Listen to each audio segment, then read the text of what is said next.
good evening.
So, apparently, my sound hasn't been on this whole time.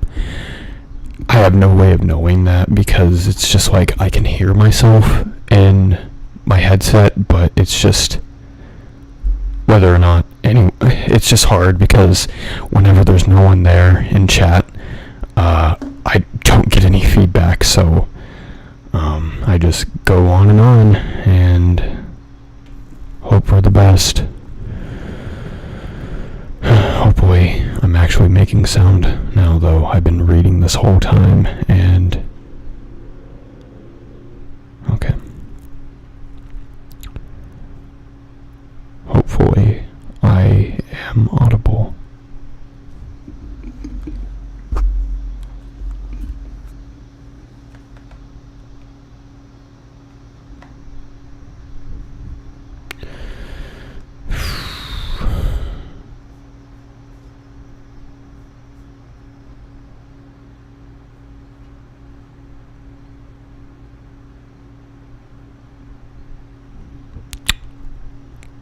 Am I audible right now? Okay. So I'm going to restart that story over again.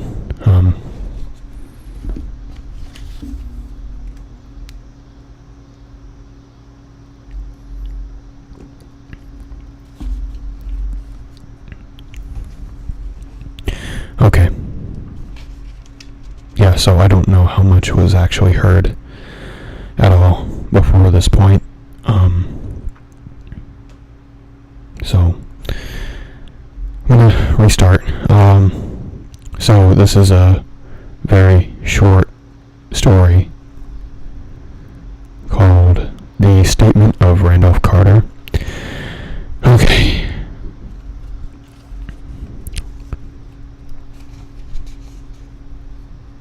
We're gonna pretend that didn't happen. I repeat to you, gentlemen, that your inquisition is fruitless. Detain me here forever, if you will. Confine me or execute me, if you must have a victim to appropriate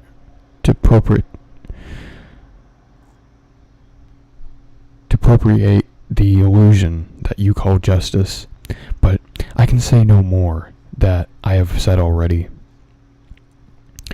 Everything that I can remember, I have told you with perfect candor. Nothing has been distorted or concealed, and if anything remains vague, it is only because of the dark cloud that has come over my mind, that cloud and the nebulous nature of the horrors which brought it upon me. Again, I say, I do not know what has become of Harley Warren, though I think, almost hope, that he is in peaceful oblivion, if there be anywhere so blessed a thing. It is true that I have, for 5 years, been his closest friend, and a partial sharer of his terrible researches into the unknown. I will not deny, though, my memory is uncertain and indistinct, that this witness of yours may have seen us together, as he says, on the Gainesville Pike, walking toward Big Cypress Swamp, at 11:30 on that awful night, that we bore electric lanterns, spades, and a curious coil of wire with attached instruments. I will even affirm, for these things all played a part in the single hideous scene which remains burned into my shaken recollection. But of what followed, and of the reason I was found alone and dazed on the edge of the swamp the next morning, I must insist that I know nothing save for what I had told you over and over again. You say to me that there is nothing in the swamp, or near it, which could form the setting of that frightful episode. I reply that I know nothing beyond what I saw, vision or nightmare. It may have been, and vision or nightmare, I fervently hope it was, Yet it is all that my mind retains of what took place in those shocking hours after we left the sight of men, and why Harley Warren did not return, he or his shade, or some nameless thing I cannot describe, alone can tell. As I have said before, the weird studies of Harley Warren were well known to me, and to some extent shared by me. Of his vast collection of strange, rare books on forbidden subjects, I have read all that are written in the languages of which I am a master, but these are few as compared with those in languages I cannot understand. Most, I believe, are in Arabic, in the fiend-inspired book which brought on the end, the book which he carried in his pocket out of this world, was written in characters whose like I never saw elsewhere. Warren would never tell me just what was in this book. As to the nature of our studies, must I say again that no longer I retain full comprehension? It seems to me rather merciful that I do not, for they are terrible studies which I pursued more through reluctant fascination than through actual inclination. Warren always dominated me, and sometimes I feared him. I remember now how I shuddered at his facial expression on the night before the awful happening, when he talked so incessantly of this theory. Why certain corpses never decay, but rest firm and fat in their tombs for 1,000 years. But I do not fear him now, for I suspect he has known horrors beyond my ken. Now I fear for him.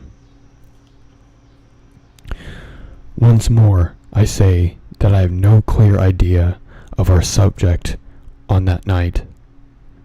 Certainly, it had much to do with something in the book which Warren carried with him, that ancient book in undecipherable characters which had come to him from India a month before, but I swear I do not know what it was that we expected to find. Your witnesses say he saw us at 11:30 on the Gainesville Pike, headed for Big Cypress Swamp. This is probably true, but I have no distinct memory of it. The picture, seared into my soul, is of one scene only, and the hour must have been long after midnight, for a waning crescent moon was high into the vaporous heavens.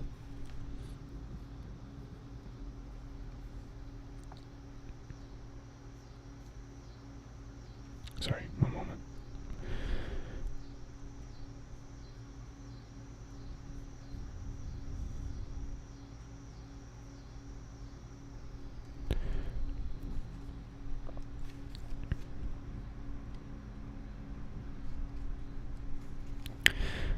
The place was an ancient cemetery, so ancient that I trembled at the manifold signs of immemorial years.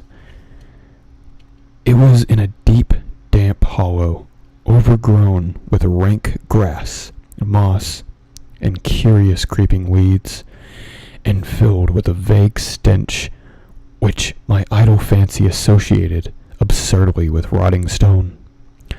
On every hand were the signs of neglect and decrepitude, and I seemed haunted by the notion that Warren and I were the first living creatures to invade a lethal silence of centuries.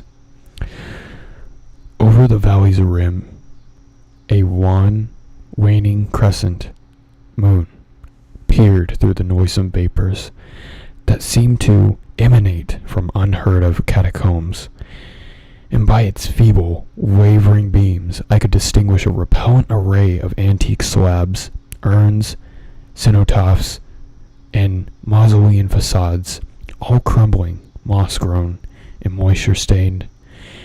and partly concealed by the gross luxuriance of the unhealthy vegetation.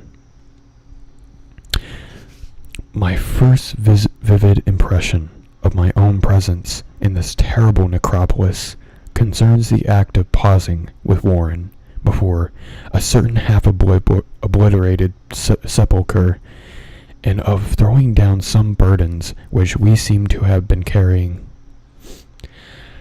I now observed that I had with me an electric lantern and 2 spades, whilst my companion was supplied with a similar lantern and a portable telephone outfit. No word was uttered, for the spot and the task seemed known to us, and without delay we seized our spades and commenced to clear away the grass, weeds, and drifted earth from the flat, archaic mortuary. After uncovering the entire surface, which consisted of 3 immense granite slabs, we stepped back some distance to survey the charnel scene, and Warren appeared to make some mental calculations. Then he returned to the sepulchre, and using his spade as a lever, sought to pry up the slab lying nearest to the stony ruin, which may have been a monument in its day. He did not succeed, and the motion to me come to his assistance. Finally, our combined strength loosened the stone, which we raised and tipped to one side. The removal of the slab revealed black aperture, from which rushed an effluence of miasmal gases, so nauseous that we started back in horror. After an interval, however, we approached the pit again and found the exhalations less unbearable. Our lanterns disclosed the top of a flight of stone steps, dripping with some detestable ichor of the inner earth, and bordered by moist walls encrusted with niter. And now for the first time my memory records verbal discourse, Warren addressing me at length in his mellow tenor voice, a voice singularly unperturbed by our awesome surroundings. "I'm sorry to have asked you to stay on the surface," he said, "but it would be a crime to let anyone with your frail nerves go down there. You can't imagine, even from what you have read, and from what I have told you, the things I shall have to see and do. It's fiendish work, Carter, and I doubt if any man without ironclad sensibilities could ever see it through and come up alive and sane. I don't wish to offend you, and heaven knows I'd be glad enough to have you with me, but the responsibility is in a certain sense mine, and I couldn't drag a bundle of nerves like you down to a probable death or madness. I tell you, you can't imagine what the thing is really like, but I promise to keep you informed over the telephone of every move. You see, I've enough wire here to reach to the center of the earth and back." I can still hear in my memory those coolly spoken words, and I can still remember my remonstrances. I seem desperately anxious to accompany my friend into those sepulchral depths, yet he proved inflexibly obdurate. At one time, he threatened to abandon the expedition if I remained insistent, a threat which proved effective, since he alone held the key to the thing. All this I can remember, though I no longer know what manner of thing he sought. After he had secured my reluctant acquiescence in his design, Warren picked up the reel of wire and adjusted the instruments. At this nod, I took one of the latter and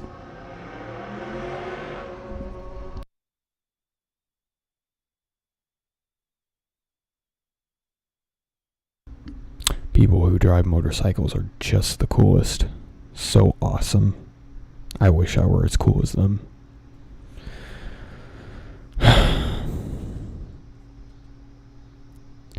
Then he shook my hand, shouldered the coil of wire, and disappeared in that indescribable ossuary. For a moment, I kept sight of the glow of his lantern, and heard the rustle of the wire as he laid it down after him. But the glow soon disappeared abruptly, as if a turn in the stone staircase had been encountered, and the sound died away almost as quickly.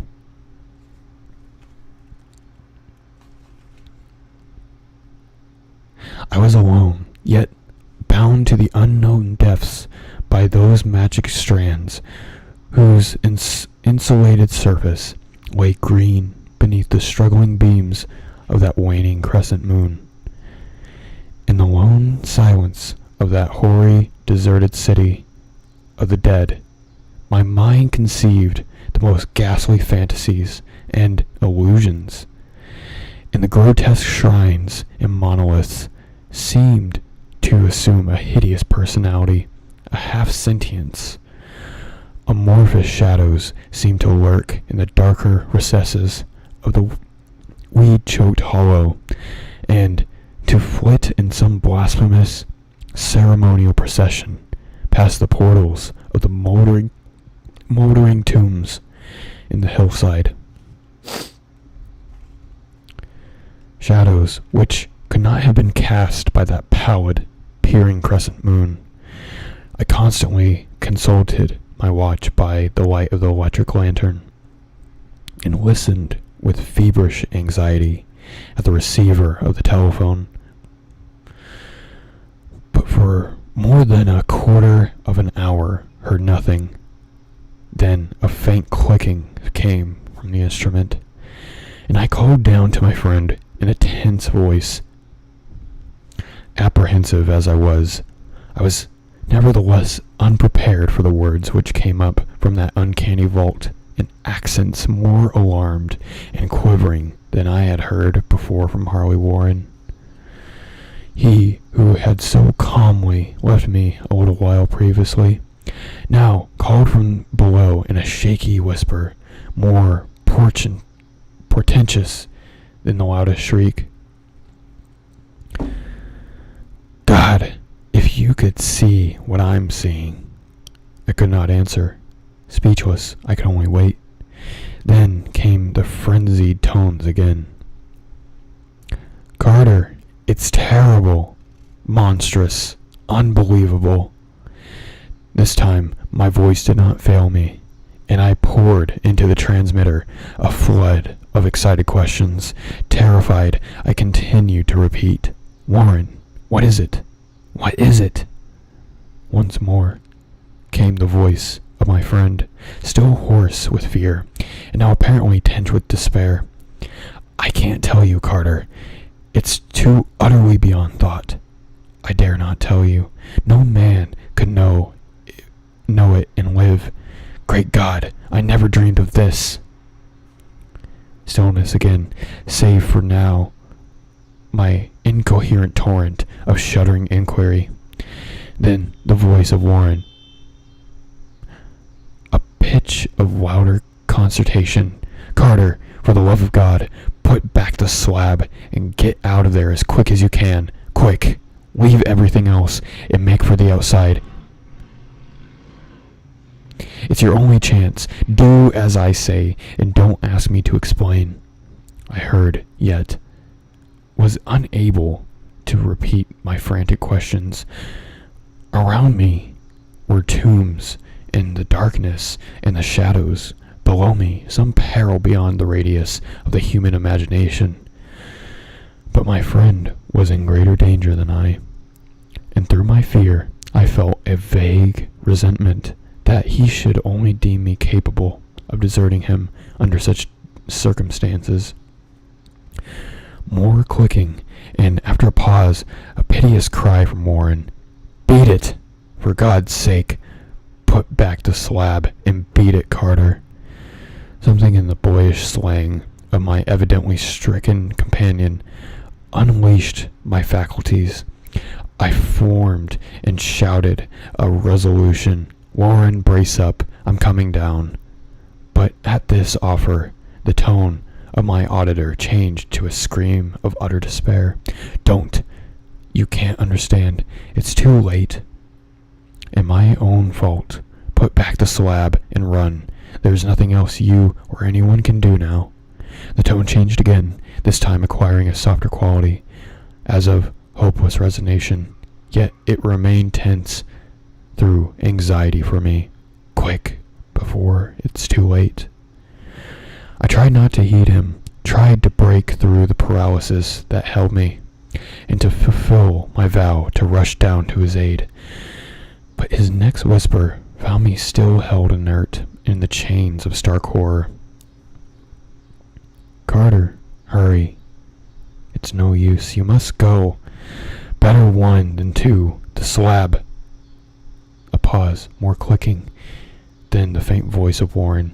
"Nearly over now. Don't make it harder.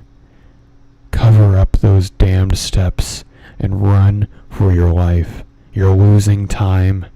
So long, Carter. Won't see you again." Here, Warren's whisper swelled into a cry that gradually rose into a shriek fraught with the horror of all ages. "Curse these hellish things, legions, my God! Beat it! Beat it! Beat it!" After that was silence. I know not how many interminable eons I sat stupefied, whispering, muttering, calling, screaming into that telephone. Over and over again, through those eons, I whispered and muttered and called and shouted and screamed, "Warren, Warren, answer me. Are you there?" And then there came to me the crowning horror of it all. The unbelievable, the unthinkable, almost unmentionable thing. I have said that eons seemed to elapse after Warren shrieked forth his last despairing warning, and that only my own cries now broke the hideous silence. But after a while, there was further clicking in the receiver, and I strained my ears to listen. Again I called down, "Warren, are you there?" And in answer heard the thing which had brought this cloud over my mind.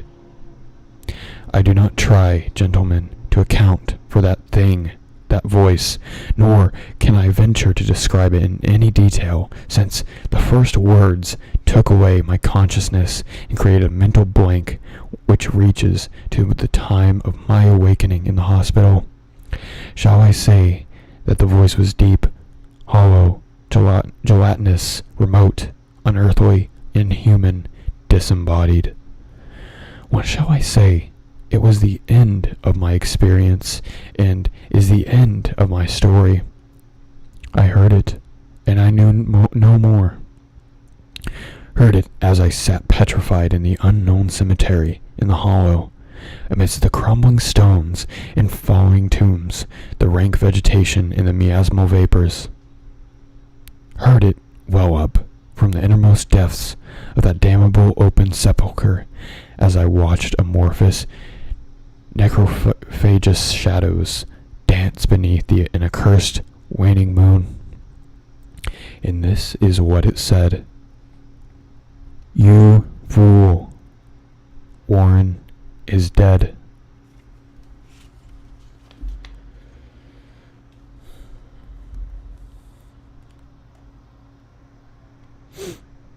That was the first story, very short, as I said.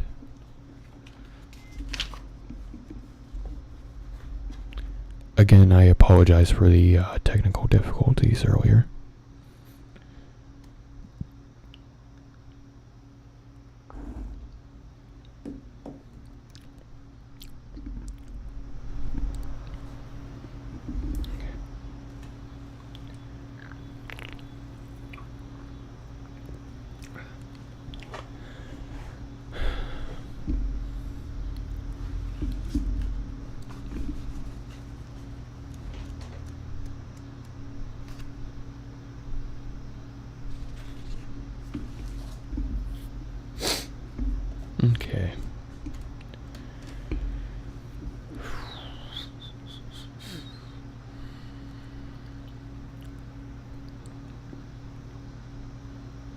So, yeah, I don't know if this was, audible whenever I first started, but I did mention that I'm not quite sure if I'm going to finish the, book tonight.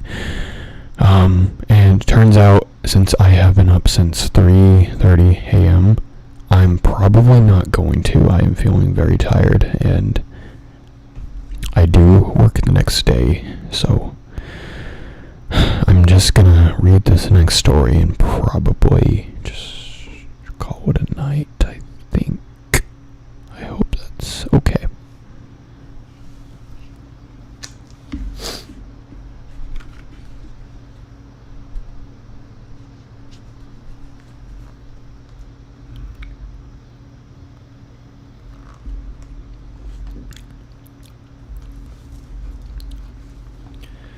Maybe I might make up for some lost time on a irregular stream. Possibly. If I'm feeling up to it.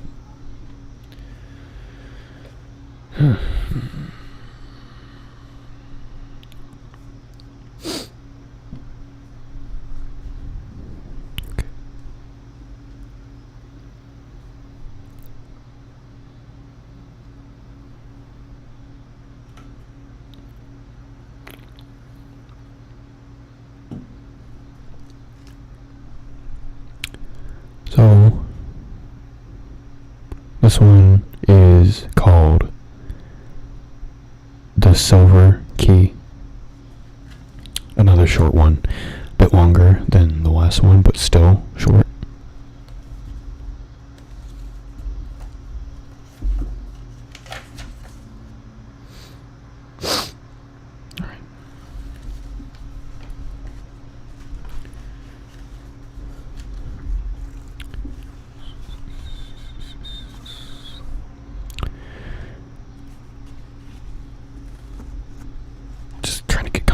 Sorry. When Randolph Carter was 30, he lost the key of the gate of dreams. Prior to that time, he had made up for those prosiness of life by nightly excursions to strange and ancient cities beyond space, and lovely, unbelievable garden lands across the ethereal seas. But as middle age hardened upon him, he felt these liberties slipping away little by little, until at last he was cut off altogether. No more could his galleys sail up the river Orcanos, past the gilded spires of Thrawn, or his elephant caravans tramp through perfumed jungles of Cled, where forgotten palaces with veined ivory columns sleep, lovely and unbroken under the moon. He had read much things as they are, and talked with too many people. Well-meaning philosophers had taught him to look into the logical relations of all things and analyze the processes which shaped his thoughts and fancies. Wonder had gone away, and he had forgotten that all life is only a set of pictures in the brain, and among which there is no difference betwixt those born of real things and those born of inward dreamings, and no cause to value the one above the other. Custom had dinned into his ears a superstitious reverence for that which tangibly and physically exists, and he had made him secretly ashamed to dwell in these visions. Wise men told him his simple fancies were inane and childish, and he believed because he could see that they might easily be so. What he failed to recall was that the deeds of reality are just as insane and childish, and even more absurd, because their ancestors persist in fancying them full of meaning and purpose, as the blind cosmos grinds aimlessly on from nothing to something, and from something back to nothing again, neither heeding nor knowing the wishes or existence of the minds that flicker for a second now and then in the darkness. They had chained him down to the things that are, and had then explained the workings of those things till mystery had gone out of the world. When he complained, and no longer to escape into twilight realms where magic molded all the little vivid fragments and prized associations of his mind into vistas of breathless expectancy and unquenchable delight, they turned him instead toward the newfound prodigies of science, bidding him find wonder in the atom's vortex and mystery in the sky's dimensions. And when he had failed to find these boons in these things whose laws are known and measurable, they told him he lacked imagination and was immature because he preferred dream illusions to the illusions of our physical creation. So Carter had tried to do as the others did, and pretended that the common events and emotions of earthly minds were more important than the fantasies of rare and delicate souls.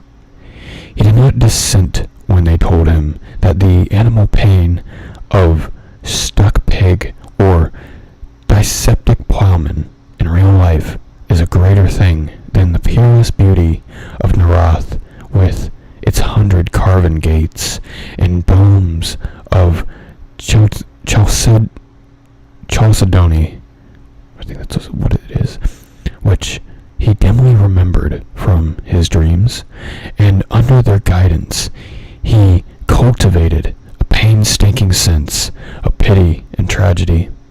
Once in a while, though, he could not help seeing how shallow and fickle and meaningless all human aspirations are, and how empty our real impulses contrast with those pompous ideals we profess to hold.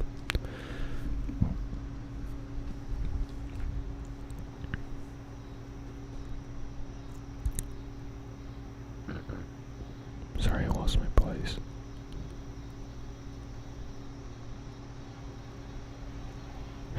Then he would have recourse to the polite laughter they had taught him, and to use against the extravagance and artificiality of dreams.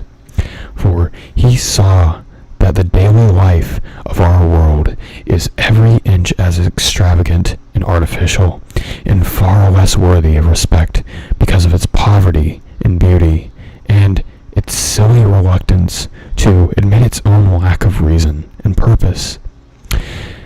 In this way, he became a kind of humorist, for he did not see that even humor is empty in a mindless universe devoid of any true standard of consistency or inconsistency. In the first days of his bondage, he had turned to the gentle churchly faith endeared to him by those naive trust of his fathers. For thence he stretched mystic avenues which seemed to promise escape from life. Only on closer view did he mark the starved fancy and beauty, the stale and prosy triteness, and the owlish gravity and grotesque claims of solid truth which reigned boresomely and overwhelmingly among most of its professors, or feel to the full awkwardness with which it sought to keep alive as a literal fact the outgrown fears and guesses of primal race confronting the unknown.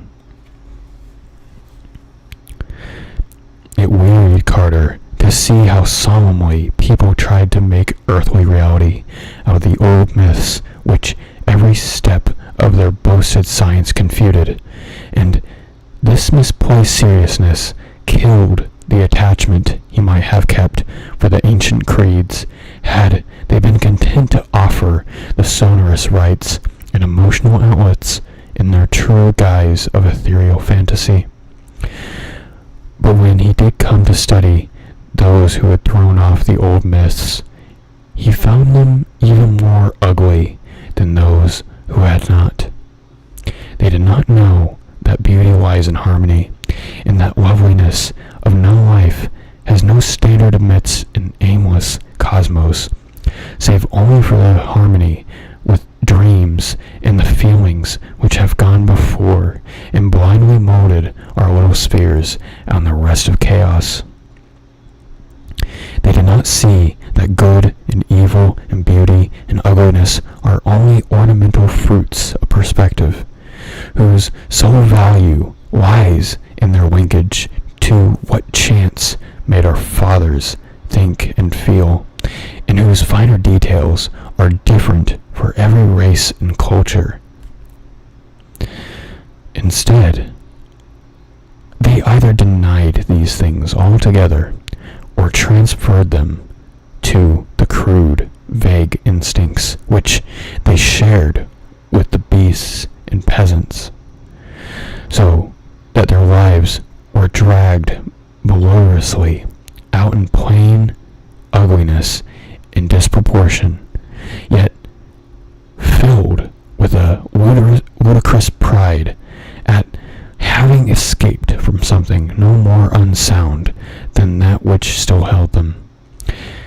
They had traded the false gods of fear and blind piety for those who license and anarchy.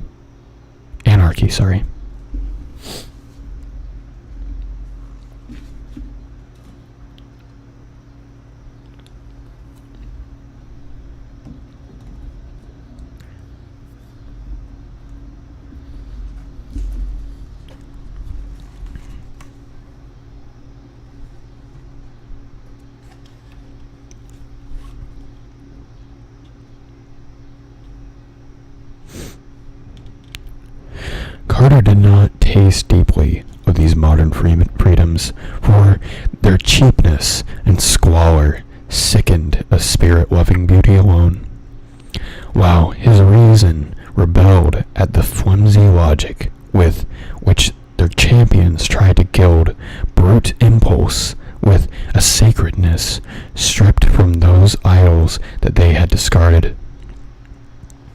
He saw that most of them, in common with their cast-off priestcraft, could not escape from the delusion that life has a meaning apart from that which men dream into it, and could not lay aside the crude notion of ethics and obligations beyond those of beauty, even when all nature shrieked of its unconsciousness and impersonal unmorality in the light of their scientific discoveries. Warped and bigoted with preconceived illusions of justice, freedom, and consistency, they cast off the old lore and the old ways with the old beliefs, nor ever stopped to think that lore and the ways were the sole makers of their present thoughts and judgments, and the sole guides and standards in a meaningless universe without fixed aims or stable points of reference. Having lost these artificial settings, their lives grew void of direction and dramatic interest, till at length they strove to drown their ennui in bustle and pretended usefulness, noise and excitement, barbaric display and animal sensation. When these things palled, disappointed, or grew nauseous through revulsion, they cultivated irony and bitterness and found fault with the social order. Never could they realize that their brute foundations were as shifting and contradictory as the gods of their elders, and that the satisfaction of one moment is the bane of the next. Calm, lasting beauty comes only in dream, and this solace the world had thrown away when, in its worship of the real, it threw away the secrets of childhood and innocence. Amidst this chaos of hollowness and unrest, Carter tried to live as befitted a man of keen thought and good heritage. With his dreams fading under the ridicule of the age, he could not believe in anything, but the love of harmony kept him close in the ways of his race and station.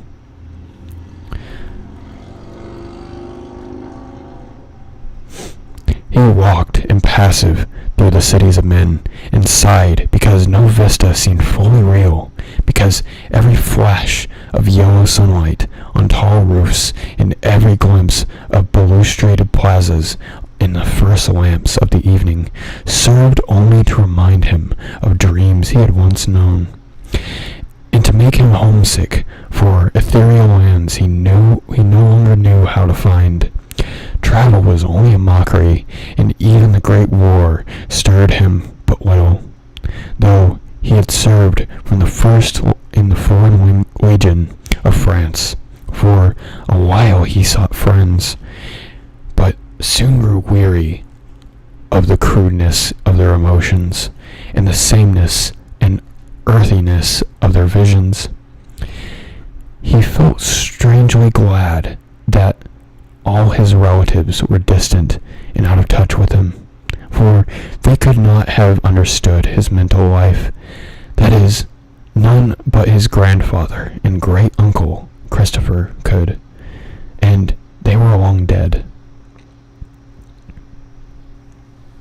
Then began once more the writing of books, which he had left off when dreams first failed him, but here too was there no satisfaction or fulfillment, for the touch of earth was upon his mind, and he could not think of lovely things as he had done of yore.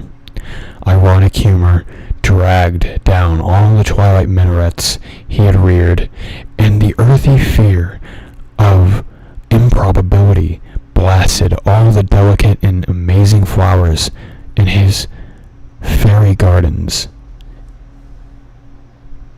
The convention of assumed pity split mawkishness on his character, while the myth of important reality and significant human events and emotions debased all his high fantasy into thin-veiled allegory and cheap social satire. His new novels were successful as his old ones had never been, and because he knew how empty they must be to please the empty herd, he burned them and ceased his writing. They were very graceful novels, in which he urbanely laughed at the dreams he lightly sketched, but he saw that their sophistication had sapped all their life away. It was after this that he cultivated deliberate illusion and dabbled in the notions of the bizarre and the eccentric as an antidote for the commonplace. Most of these, however, soon shewed their poverty and bareness, and he saw that the popular doctrines of occultism are as dry and inflexible as those of science, yet without even the slender palliative of truth to redeem them. Gross stupidity, falsehood, and muddled thinking are not dream, and no form of escape from life to a mind trained above their level. So Carter bought stranger books and sought out deeper and more terrible men of fantastic erudition, delving into the arcana of consciousness that few have trod, learning things about secret pits of life, legend, and immemorial antiquity which disturbed him ever afterward. He decided to live on a rarer plane and furnished his own Boston home to suit his changing moods. One room for each, hung at appropriate colors, furnished with befitting books and objects, and provided with sources of proper sensations of light, heat, sound, taste, and odor. Once he heard a man in the the South who was shunned and feared for the blasphemous things that he read in prehistoric books and clay tablets smuggled from India to Arabia. Him he visited, living with him and sharing his studies for 7 years, till horror overtook them one midnight in an unknown and archaic graveyard, and only one emerged where two had entered. Then he went back to Arkham, the terrible, witch-haunted old town of his forefathers in New England, and had experiences in the dark, amidst a hoary willows and tottering gambrel roofs, which made him seal forever certain pages in the diary of a wild-minded ancestor. But these horrors took him only to the edge of reality, and were not the true dream country he had known in youth. So that at 50 he despaired any of rest or contentment in a world grown too busy for beauty and too shrewd for dream. Having perceived at last the hollowness and futility of real things, Carter spent his days in retirement and in wistful, disjointed memories of his dream-filled youth. He thought it rather silly that he bothered to keep on living at all, and got from a South American acquaintance a very curious liquid to take him into oblivion without suffering. Inertia and light and force of habit, however, caused him to defer action, and he lingered indecisively among thoughts of old times, taking down the strange hangings from the walls and refitting the house as it was in early boyhood, purple panes, Victorian furniture, and all. With the passage of time, he became almost glad he had lingered, for his relics of youth and his cleavage from the world made his life and sophistication very distant and unreal. So much so that the touch of magic and expectancy stole back into his nightly slumbers.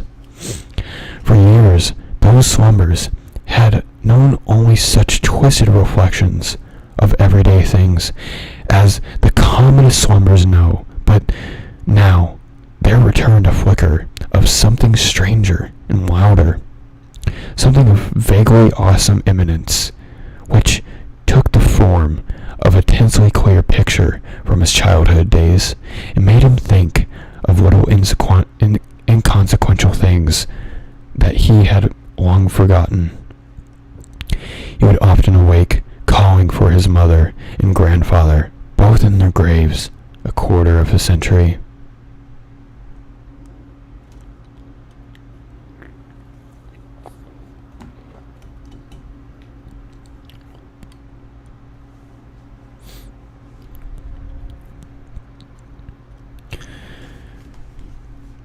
Then, one night, his grandfather reminded him of a key. The gray old scholar, as vivid as in life, spoke long and earnestly of their ancient line, and the strange visions of the delicate and sensitive men who composed it. He spoke of the flame-eyed crusader who learnt wild secrets of the Saracens who held him captive, and of the first Sir Randolph Carter, who studied magic when Elizabeth was queen. He spoke, too, of Edmund Carter, who had just escaped hanging in the Salem witchcraft, and who had placed in an antique box a great silver key handed down from his ancestors. Before Carter awakened, the gentle visitant had told him where to find that box. The carved oak box of archaic wonder, whose grotesque lid no hand had raised for 2 centuries.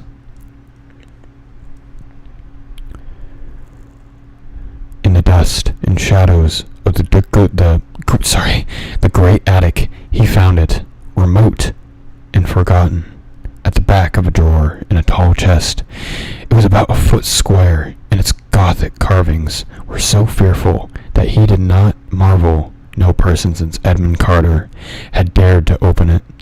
It gave forth no noise when shaken, but was mystic with the scent of unremembered spices.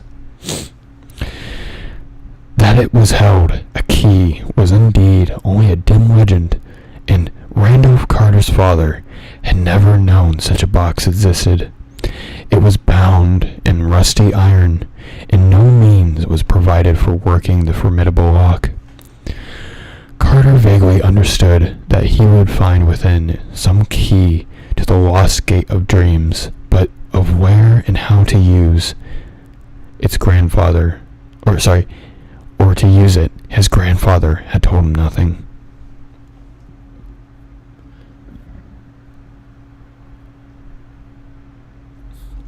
Excuse me.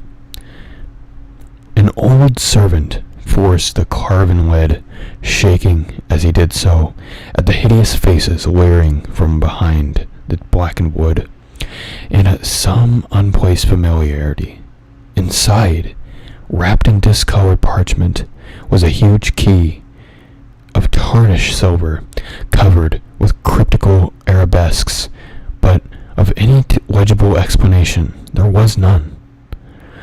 The parchment was voluminous, and held only the strange hieroglyphs of unknown tongue, written with antique reed. Carter recognized the characters as those he had seen on a certain papyrus scroll belonging to that terrible scholar of the South who had vanished one midnight in a nameless cemetery. The man had always shivered when he read the scroll, and Carter shivered now. But he cleaned the key and kept it by him nightly in his aromatic box of ancient oak. His dreams were meanwhile increasing in vividness, and though shewing him none of the strange cities and incredible gardens of the old ways, were assuming a definite cast whose purpose could not be mistaken. They were calling him back along the years, and with the mingled wills of all of his fathers, were pulling him towards some hidden and ancestral source. Then he knew he must go into the past and merge himself with the old things. And day after day he thought of the hills to the north, where haunted Arkham and the rushing of Miskatonic and the lonely rustic homestead of his people lay.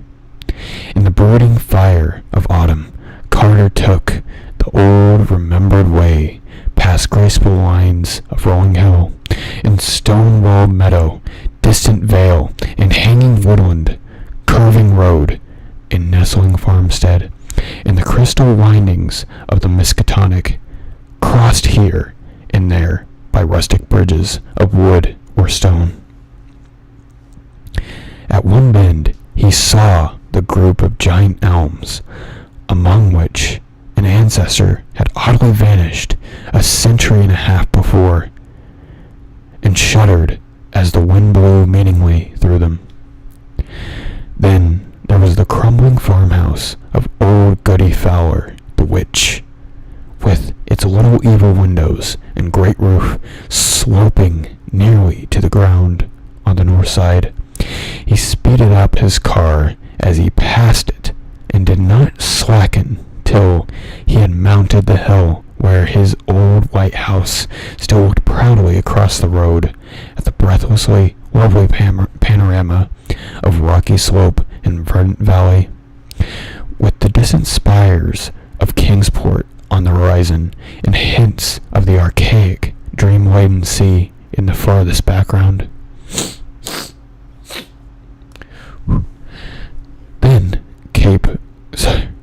Then came the steeper slope that he had held old Carter Place he had not seen in over 40 years. Afternoon was far gone when he had reached the foot, and at the bend halfway he had paused to to scan the outspread countryside, golden and glorified in the slanting floods of magic poured out by the western sun. All the strangeness and expectancy of his recent dreams seemed present in this hushed and unearthly landscape.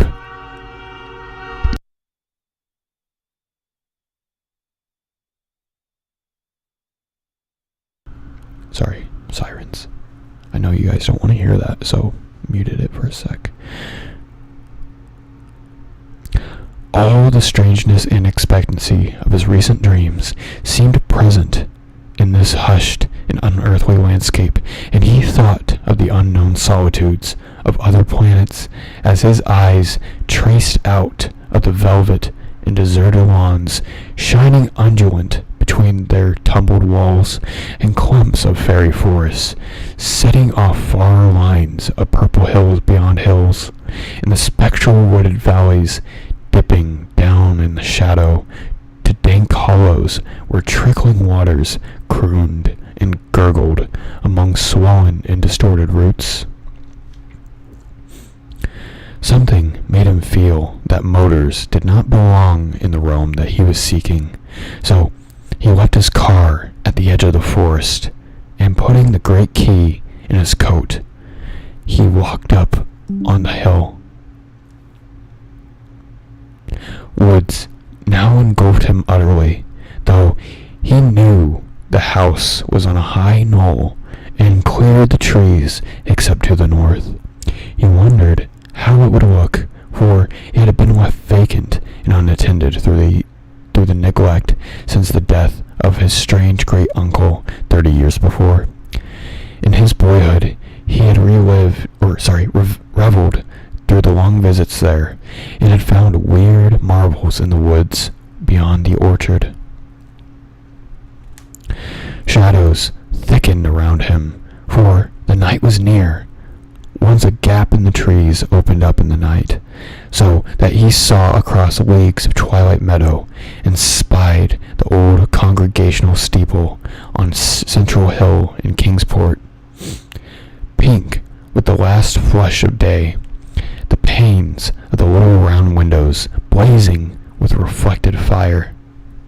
Then, when he was deep in shadow again, he recalled a start that the glimpse must have come from a childish memory alone, since the old white church had long been torn down to make room for the Congregational Hospital. He had read of it with interest, for the paper had told him of some strange burrows or passages found in the rocky hill underneath. Through his puzzlement, a voice piped and started again at its familiarity after long years. Old Benijah Corey had been his old Uncle Christopher's hired man, and he was aged even in those far-off times of his boyhood visits. Now he must be well over 100, but that piping voice could come from no one else. He could distinguish no words, yet the tone was haunting and unmistakable. To think that old Benijah should still be alive. Mr. Randy, where y'ar be? Do you want to scare your Aunt Marthy plumb to death? Hunt, she told ye to keep nigh the place in the afternoon and get back after dark. Randy, he's the beatenest boy for running off in the woods I ever did see. Half the time a-settin' moonin' around the snake den in Upper Timberlot. Hey, you Randy! Randolph Carter stopped in the pitch darkness and rubbed his hands across his eyes. Something was queer. He had been somewhere and ought not to be, and strayed very far away to places where he had not belonged, and now inexcusably late. He had not noticed the time on Kingsport steeple. though he could easily make it out with his pocket telescope. But he knew his lateness was something very strange and unprecedented. He was not sure he had the little telescope with him in his hand in his blouse pockets to see. No, it was not there, but there was the big silver key he had found in a box somewhere. His uncle had told him something odd once about an old unopened box with a key in it, but Aunt Martha had stopped his story abruptly, saying it was no kind of thing to tell a child whose head was already so full of fancies.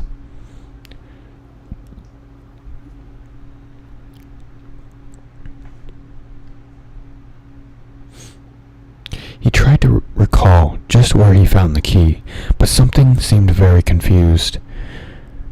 He guessed it was in the attic at home in Boston, and dimly remembered bribing Parks with half his week's allowance to help him open the box and keep quiet about it. But when he remembered this, the face of Parks came up very strangely, as if the wrinkles of long years had fallen upon the brisk little cockney. "Rondy, Rondy, aye, Rondy." A swaying lantern came around the black bend. An old Benijah pounced on the silent, bewildered form of the pilgrim. "Darn ye, boy! So there ye be. Ain't no your tongue you got in your head. That ye ain't can't answer with a body. I've been calling this half hour, and ye most have heard me long ago. Don't ye know your Aunt Marthy's all fidget over you being in after dark? Wait till I tell your Uncle Chris when he gets his home. You'd ought to know that these woods ain't be fitting a place to be trapezing in this hour. These things abroad, what don't nobody no good, as my grandsir showed me afore me. Come, Mr. Randy, or Hannah won't keep supping no longer."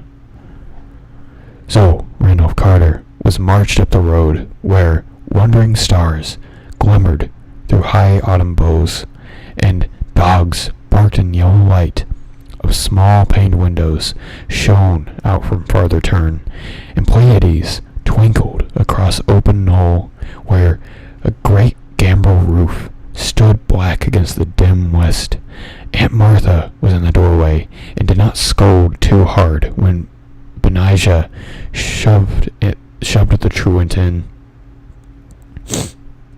She knew Uncle Chris well enough to expect such things of the Carter blood. Randolph did not shew his key, but ate his supper in silence and protested only when bedtime came. He sometimes dreamed better when awake, and he wanted to use that key. In the morning, Randolph was up very early and would have run off to off to the upper timber lot if Uncle Chris had not caught him and forced him into his chair by the breakfast table. He looked impatiently around at the low-pitched moon with the rag carpet and exposed beams on the corner posts, and smiled only when the orchard boughs scratched on the leaded panes of the rear window. The tree and the hills were close to him and formed the gates of that timeless realm which was his true country. Then, when he was free, he felt in his blouse pocket for the key, and being reassured, skipped across the orchard to the rise beyond, where the wooded hill climbed again to the heights above even the treeless knoll. The floor of the forest was mossy and mysterious, and great lichened rocks rose vaguely here and there in dim light, like druid monoliths among the swollen and twisted trunks of a sacred grove. Once in his ascent, Randolph crossed a rushing stream whose falls a little way off sang runic incantations to the working fauns and agapans and dryads.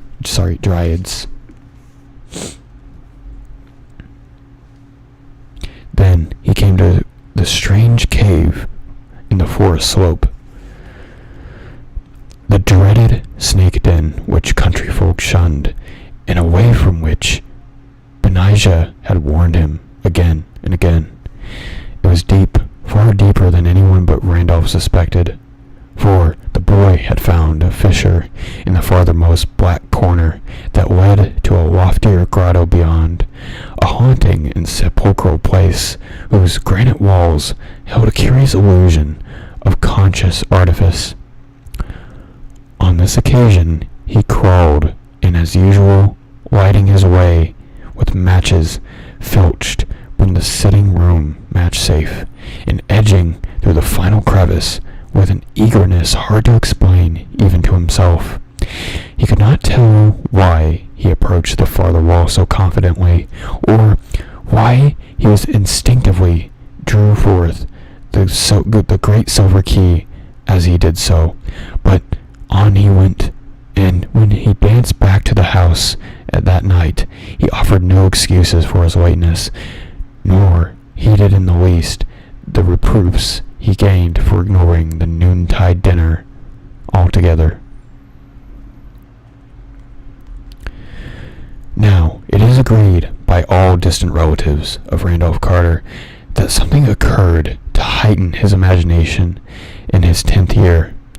His cousin, Ernest B. Aspinwall of Chicago, is fully 10 years a senior, and distinctively recalls a change in the boy after the autumn of 1883.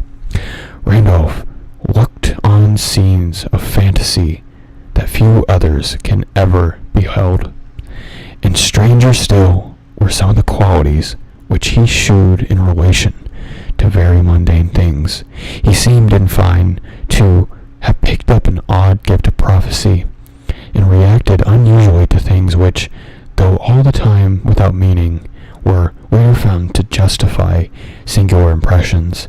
In subsequent decades, as new inventions, new names, and new events appeared one by one in the book of history, people would now know, and then recall wonderingly, how Carter had years before let fall some careless word of undoubted connection with what was then far off in the future. He did not himself understand these words, or know why certain things made him feel certain emotions, but fancied that some unremembered dream must be responsible. It was early in 1897 that he turned pale when some traveler mentioned the French town of Bayonne-Saint-Père. I don't know why I did different accents for that. My bad, sorry.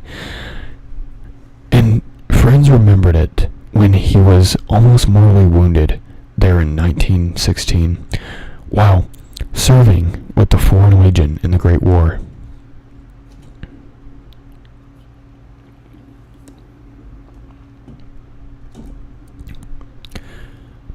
Carter's relatives talk much of these things because he has lately disappeared. His little old servant Parks, who for years bore patiently with his vagaries, last saw him on the morning he drove off alone in the car with his key that he had recently found. Parks had helped him get the key from the old box containing it, and had felt strangely affected by the grotesque carvings on the box, and by some other odd quality he could not name. When Carter left, he had said that he was going to visit his old ancestral country around Arkham. Halfway up Elm Mountain, on the way to the ruins of the old Carter place, they found his motor set carefully by the roadside, and in it was a box of fragrant wood with carvings that frightened the countrymen who stumbled upon it. The box held only a queer parchment whose characters no linguist or paleographer has ever able to decipher or identify.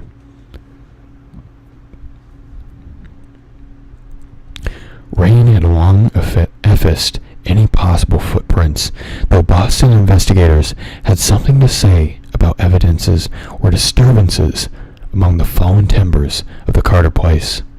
It was they arrived, as though someone had groped about the ruins at no distant period. A common white handkerchief found among the forest rocks on the hillside beyond cannot be identified as belonging to the missing man. There is talk of apportioning Randolph Carter's estate among his heirs, but I shall stand firmly against this course, because I do not believe that he's dead, for there are twists in time of space, of vision and reality, which only a dreamer can divine, and from what I know of Carter, I think he has merely found a way to traverse these mazes. Whether or not he will ever come back, I can't say. He wanted the lands of dream that he had lost, and yearned for the days of his childhood.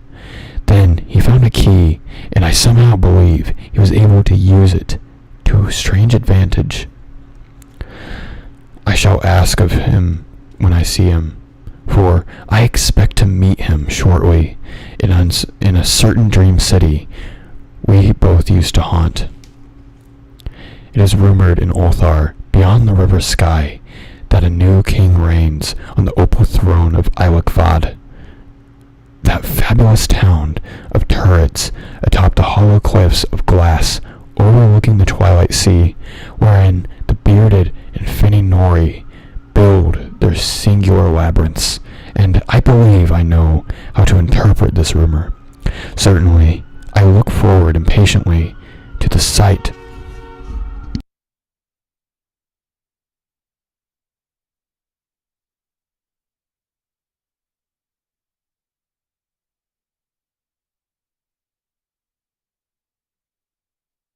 more sirens, sorry.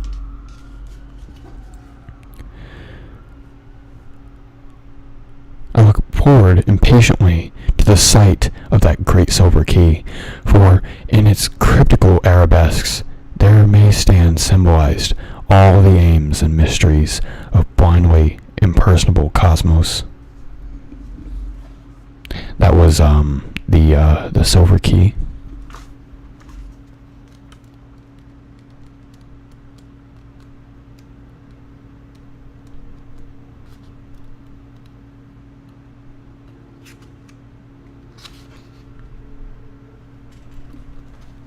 Okay, yeah, like I said, I'm just gonna kind of keep it a little short tonight because I have been up since 3:30 and I'm very tired, and I also work tomorrow, but I'm going to, I believe, do a irregular stream, on a day I don't normally stream, so I'm gonna make up for a little bit of lost time, and yeah, I believe I will be back,